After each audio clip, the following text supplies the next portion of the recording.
So for our next topic that we're going to quickly review, we're going to review the mole concept.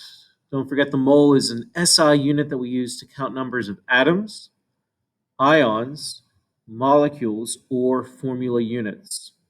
1 mole is equal to Avogadro's number of particles. Now, particles can mean atoms, ions, molecules, or formula units, depending on the substance. And for right now, we're going to focus on how we quickly move back and forth through this mole roadmap to convert back and forth between mass and representative particles. For this problem, and I like this problem because it forces you to confront this whole idea that on the AP exam, we're not going to be able to use a calculator. So without a calculator, I'd like you to take 12 grams of carbon 12, 1 mole of C2H2, and 9 times 10 to the 23rd molecules of CO2. And I'd like you to arrange them in order of increasing number of carbon atoms. All right, we're going to go over the answer.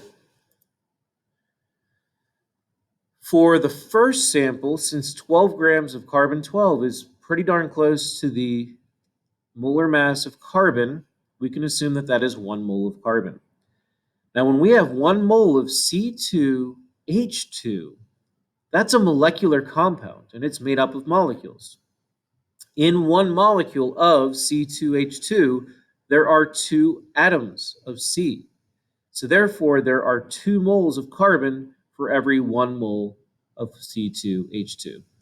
And the last one was 9 times 10 to the 23rd molecules of CO2, and we can make an estimation there, right? So 6.022 times 10 to the 23rd molecules is Avogadro's number. 9 is about 1.5 times bigger than 6.022. So therefore, we can make the assumption that we have about 1.5 moles of CO2. Now, the same concept holds true that I have molecules of CO2, but within every 1 molecule of CO2, I have 1 atom of carbon. So for every 1.5 moles of CO2 that I also have 1.5 moles of C.